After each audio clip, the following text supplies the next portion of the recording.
530D E39 Touring, 193 chevaux, phase 2. On est sur un problème majeur, et quand je te parle de majeur, je te parle pas de mon doigt. Ok. Ce problème-là. On a un turbal qui est mort. On va pas parler de l'état de la moteur, hein, parce que sinon ça risquerait d'être critique. Je la mets sur chandelle.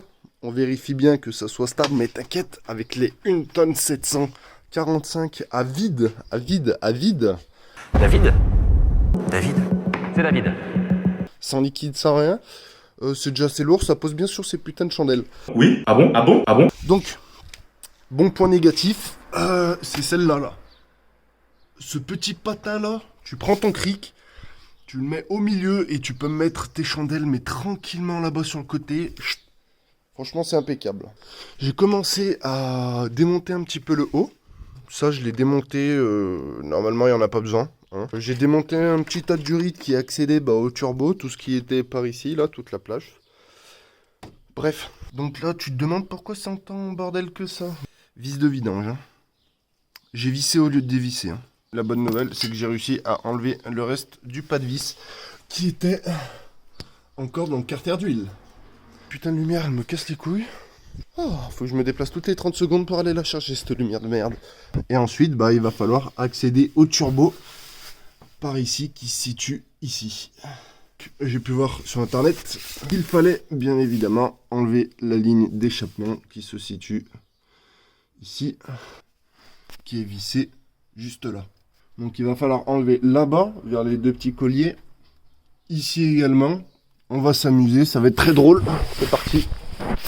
Ça aussi, je vais le changer. J'en ai récupéré un neuf parce que bon, quand tu vois que ton produit est de cette couleur-là, frérot, tu te demandes ce qui va pas. Ce qui va pas, c'est que tout le circuit, il est quasi tout rouillé. Je t'explique, j'arrive dans une station lavage. Donc j'avais mis le pistolet là, rentré ici. J'ai dévissé ma vis de purge de radiateur qui est là et j'ai fait ça 5 ou 6 fois. Je l'ai fait tourner, j'arrête, je vidange, je remplis, etc., etc. Le problème n'a l'air toujours pas réglé. J'ai acheté ce jeune produit fou frérot, nettoyant, très efficace pour ôter le tartre. Je te parle pas de celui de mes dents. On me l'avait pas sorti celle-là depuis longtemps.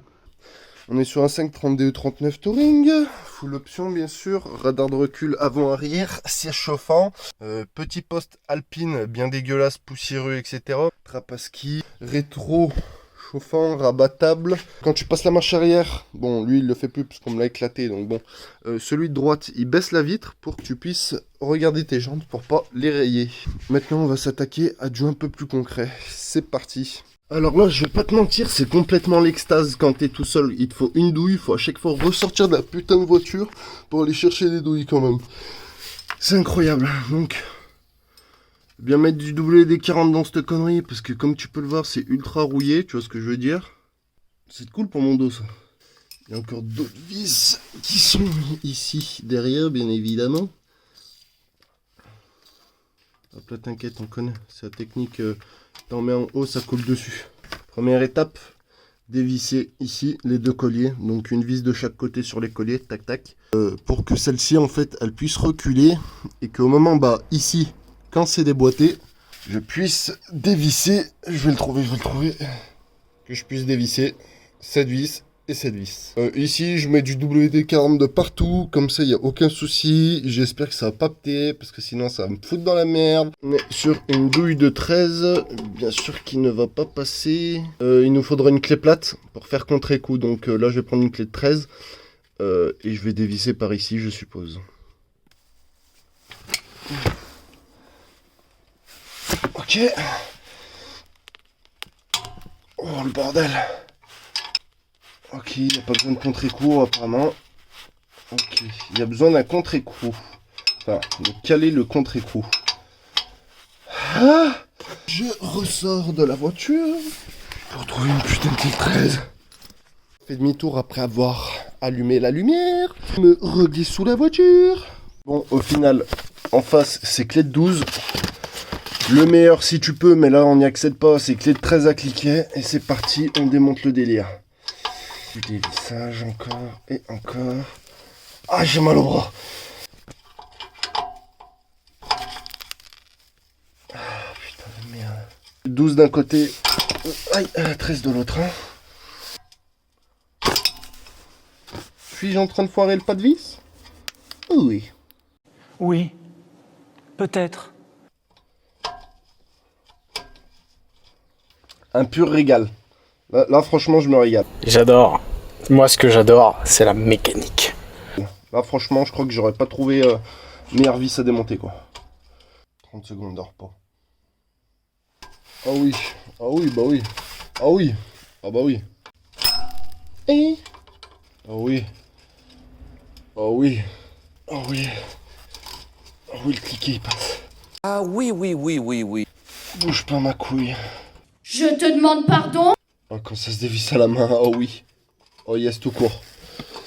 Oh sur les tutos de Autodoc, grosse connerie, hein, les mecs, comme ils disent dans les vidéos, on vous fait gagner du temps sur les vidéos. Le matériel est neuf. Toutes les vis, c'est tout neuf. Là, j'ai dû mettre au moins un quart d'heure pour une vis, The Bee. Ah, putain, oui.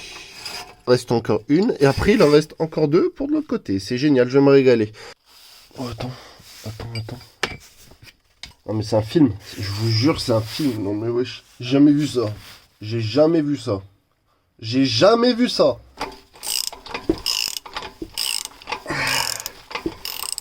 Stop là. Ah oui, oh la vie c'est chaude. Oh là là, oh quand je vois ça mon gars.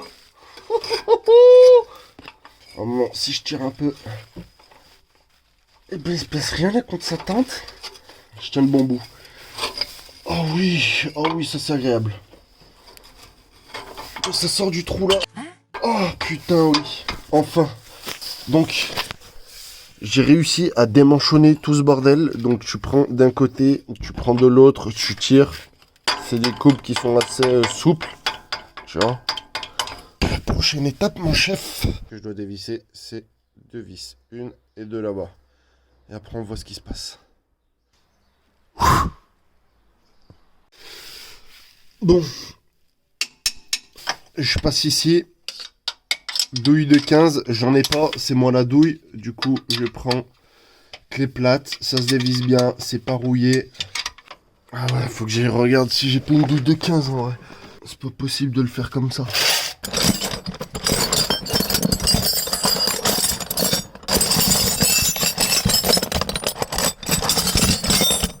Du Moxel. 16.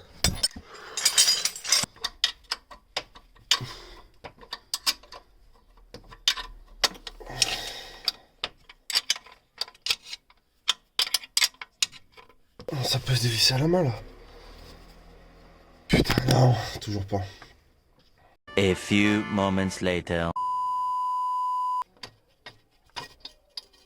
Alléluia.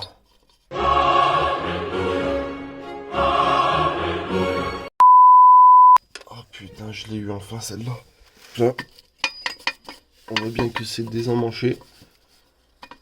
On a un jeune silon bloc qui doit le tenir quelque part. Déconnecté.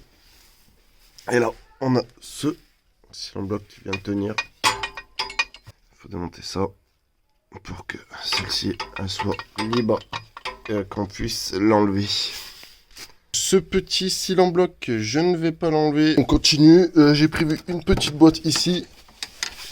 On va enlever la durite de retour d'huile qui se situe ici en bas du moteur. C'est pas lui qui va couler.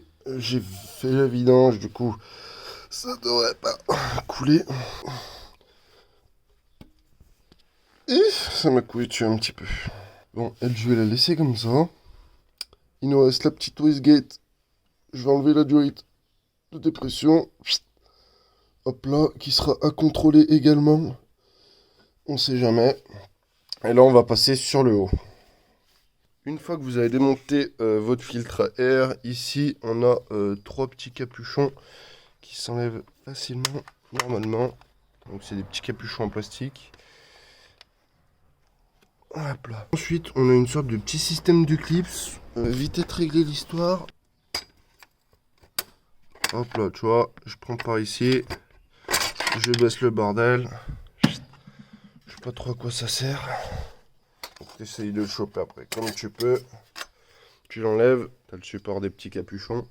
Maintenant, ici, on a 3 vis. Ok.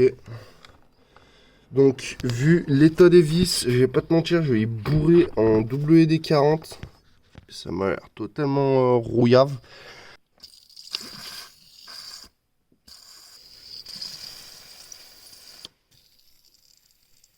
J'y vais pas de ma marteau, je vais pas te mentir, j'ai pas le goût de casser la vis ou quoi que ce soit. Bon là, je vais essayer de mieux viser. Je vais pas te mentir, cette vis là, elle a l'air légèrement ronde.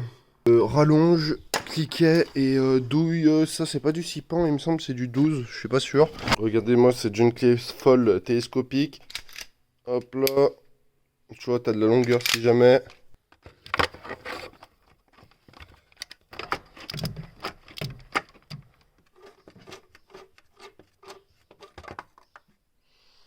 Hop là, première vis. Deuxième vis enlevée. Bon, j'ai réussi à enlever 2 vis sur 3. Là, je commence à foirer la vis parce que c'est du 12 pounds du coup, mais en fait, j'en avais pas. J'ai confondu avec du 6. Clé de 13 à cliquet, ça passe pas parce qu'elle va buter là-bas, tu sais, contre la cage. Donc, hyper chiant. Bon, là, j'ai la dernière vis. C'est ça qu'il est gros, vrai. Il bouge. Donc, pour l'instant, douille de 13, petite rallonge, un petit cliquet. Et on va venir enlever la durite d'arrivée d'huile ici avec le vis banjo si je me trompe pas. Bon, je vous mens pas, je l'ai dévissé sans filmer parce que là cette durite là elle me cassait les couilles, c'était impossible. Du coup la durite là je l'ai dévissée. Maintenant on va passer dessous et je vais vous expliquer ce qu'il y a d'autre à démonter. Je vous ai pas filmé ça, le kata ça y est je l'ai enlevé avec les tresses là-bas, c'était un peu une galère mais je vais vous expliquer comment j'ai fait. Alors côté gauche, on a cette biellette que j'ai dévissée complètement et là-bas je l'ai juste desserrée pour qu'elle ait un peu de jeu. Comme ça la grosse barre stab, on va appeler ça comme ça, elle peut bouger. Tu vois c'est la grosse là, celle qui bouge là, qui relie à l'autre côté. La même chose, ici je l'ai dévissée, là je l'ai desserrée pour qu'elle ait du jeu. Et du coup regarde, maintenant elle bouge tranquillement. Et c'est pas tout, tu vois tu as ce contre-écrou plus cette vis Torx ou 6 pans, j'en sais rien, tu te démerdes. Il y a une vis dans cette cage là et une vis ici là, tu peux voir que ça c'est gris, tu vois, bref. Et en gros, ces 2 vis là, elles tiennent ce cylindre bloc que tu peux ensuite déplacer pour gerter le kata. Bien évidemment, tu peux enlever le turbo parce que là c'est pareil, la barre quand elle est trop rapprochée et que ça tu peux pas le bouger, le turbo ne passe pas, ça se joue à 2 cm, c'est incroyable. Cette petite patte aussi là, c'était accroché au kata ici là, tu vois cette patte là, elle était accrochée ici. Donc là je l'ai dévissé, pareil pour la légèreté. Et ensuite j'ai pu dévisser le turbo comme il faut. Je ne l'ai pas filmé parce que franchement je m'emmerdais, c'était pas trop possible de filmer. Donc voilà, je vais vous montrer le turbo et puis voilà. Le voici. Turbo Garrett, donc la fameuse durite là qui était bien sûr ici là, dans ce trou là, tu le vois. Dévissé avec une vis banjo qui laisse passer l'huile, bien sûr. Donc je te montre correctement. Un bon jeu, hein. Là il y avait le joint, je sais pas où il est passé mais bon, bref. Je vais quand même garder les durites, on sait jamais, ça peut toujours servir sûrement. J'espère que vous n'avez pas trop galéré pour suivre le démontage. Bon, la prochaine fois qu'on se reverra, ça sera pour remonter mais lui en neuf. Donc on se dit à la prochaine fois, hein. Allez, salut. Au revoir.